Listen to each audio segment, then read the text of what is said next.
एकदमै इम्पोर्टेन्ट कुरा जुन हाम्रो कम्युनिटीमा हाम्रो आमा बुवाले 50 देखि माथिको उमेरकोले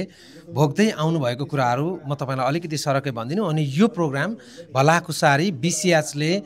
कोअर्डिनेट गरेको प्रोग्राम चाहिँ उहाँहरूले कसरी रनिङ गर्दै हुनुहुन्छ त्यसको बारेमा हामी 5 मिनट छलफल गर्छौँ। आज हामी जहाँ भेला भएको थियौँ यो भलाकुसारी बिसिएचले अर्गनाइज गरेको कम्युनिटी मेम्बरहरूलाई लिएर। अब यसमा के भयो भन्दा हाम्रो कम्युनिटीमा धेरैभन्दा धेरै साइकोसोसियली धेरै मानिसहरूलाई एफेक्टेड छ। अब यो साइकोसोसियली भनेको मनोसामाजिक तपाईँ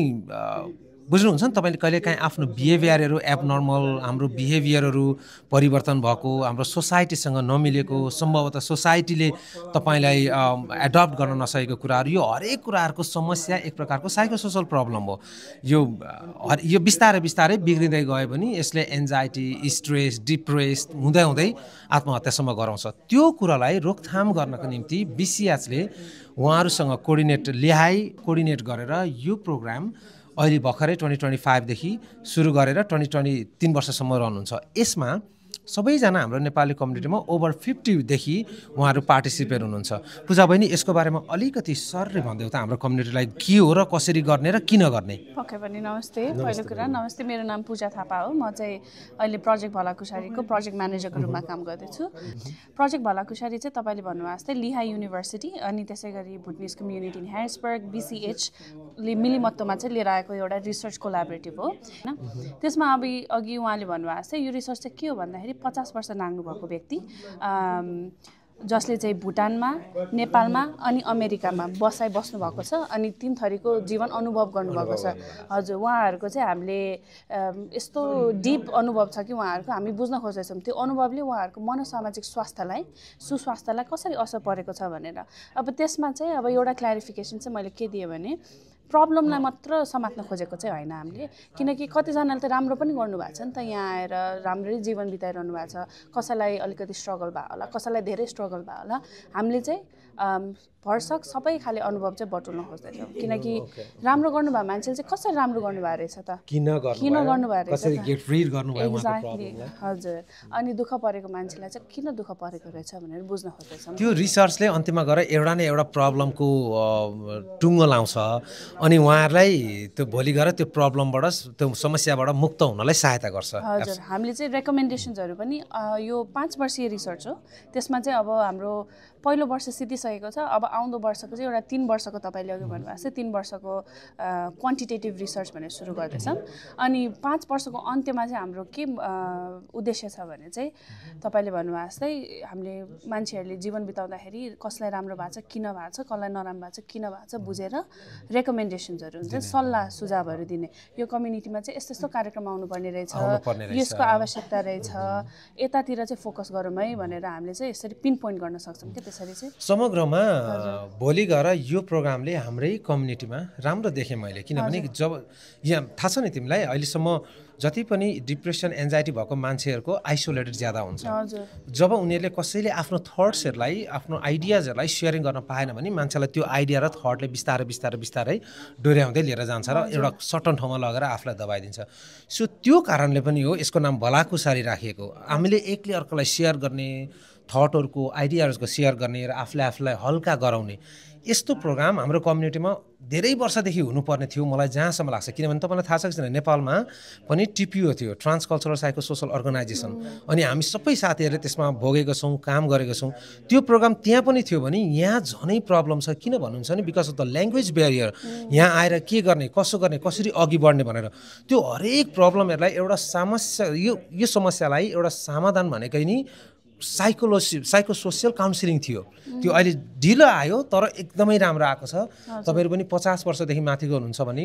हाम्रो बिसिएचमा कसैले कन्ट्याक्ट गर्नुभयो भने कृपया तपाईँहरू पनि पार्टिसिपेट हुनुहोला। यसको फाइदा तपाईँलाई मात्रै होइन, तपाईँको परिवारलाई र तपाईँको समाजलाई पनि धेरै ठुलो हुन्छ अबको 4-5 वर्ष पछाडि। अरू चाहिँ अब तपाईँले नै भनिहाल्नुभयो कति कुरा। यो चाहिँ 50 वर्ष नाग्नु भएको व्यक्तिको रिसर्च भए तापनि यो चाहिँ सबै पुस्तालाई चाहिँ हामीले फाइदा हुन्छ यो रिसर्चले कसरी भन्नुहुन्छ भने चाहिँ अब यङ पपुलेसनलाई चाहिँ अहिले कतिजना मैले यङ मान्छेहरू भेट्दाखेरि हामी कसरी आएको थियौँ के कस्तो स्ट्रगल भएको थियो त्यसमा पनि पुरुषहरूबाट भनेको कथा अर्कै हुन्छ महिलाले भनेको कथा अर्कै हुन्छ होइन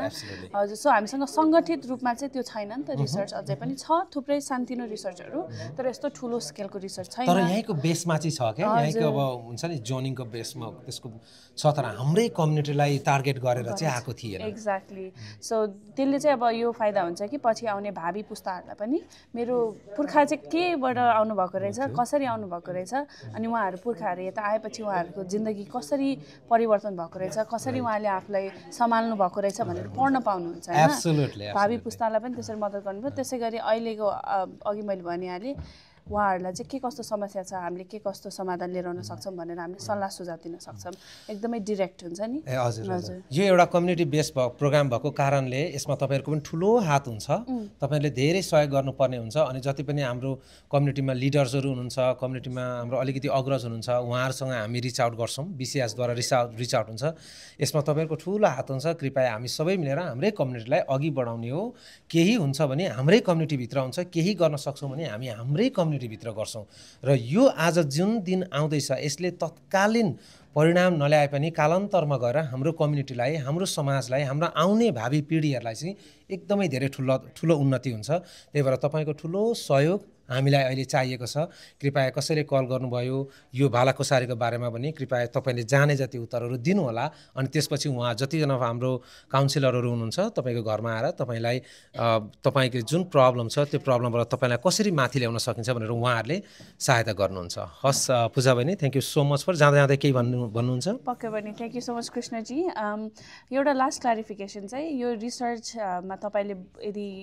इच्छुक हुनुहुन्छ भने तपाईँको लिएको अन्तर्वार्ता चाहिँ कन्फिडेन्शियल रहन्छ भन्नुको अर्थ गोपनीय रहन्छ एकदमै गोपनीय कसैलाई भनिदैन हजुर तपाईँले दिएको जवाफहरू कसैलाई पनि थाहा हुँदैन हामीलाई मात्र थाहा हुन्छ त्यो पनि एकदमै सिक्योर्ड वेमा हामीले सेफ गरेर राख्छौँ गोपनीय हुन्छ अनि त्यसै गरेर यो चाहिँ तपाईँहरूको अहिले पाइरहनु भएको तपाईँहरूले सहुलियत र सुविधालाई कसै पनि असर गर्दैन न तपाईँको नागरिकता न तपाईँको होम केयर न अरू कुनै सहुलियतहरूलाई चाहिँ हजुर असर पर्नेछ यो चाहिँ एकदमै गोपनीय रहनेछ एकदमै सेफ रहनेछ र यो कम्युनिटीको लागि हो र कम्युनिटीलाई सेफ राख्नु चाहिँ हाम्रो मेन मुख्य प्रायोरिटी हो हजुर फेरि रिपिट गरिदिउँ है यो म तपाईँलाई एकदमै तपाईँको मुटुमै बिजोसियो कुरा जुन उहाँहरूले गर्नुहुन्छ क्वेसन जुन उहाँहरूले तपाईँहरूलाई भन्नुहुन्छ यो कुरा कसैलाई पनि सुनाइदैन उहाँहरू बाहेक कसैले पनि सुन्न सक्दैन र पाउँदैन र त्यो यहाँको नियमअनुसार पनि पर्दैन अनि जुन यो क्वेसनहरू हुन्छ जुन तपाईँलाई सोधिने कुराहरू हुन्छ यसले तपाईँको होम केयर तपाईँको हेल्थ केयरमा केही पनि प्रभाव पर्दैन फुड स्ट्याम्प मेडिकेट जति पनि पब्लिक बेनिफिट छ यसमा तपाईँको केही पनि असर गर्दैन यो एकदमै कन्फिडेन्सियल हुन्छ इभन उहाँहरूले यो कुरो हेल्थ सेक्टर यहाँको डिएचएस कसैलाई पनि भन्नु हुँदैन है हस् पूजाजी thank you so much for your time appreciated अनि यो भलाकुसारी उन्नति हुँदै जाओस् हाम्रो कम्युनिटीमा यसले धेरै सेवा गरोस् हाम्रो बाबुआमा जो चाहिँ 50 वर्षदेखि माथि हुनुहुन्छ उहाँहरूको जुन साइकोलोजिकल डिप्रेसनहरू छ त्यसलाई गेट रिड गर्न सहयोग गरोस् हस् थ्याङ्क यू भेरी मच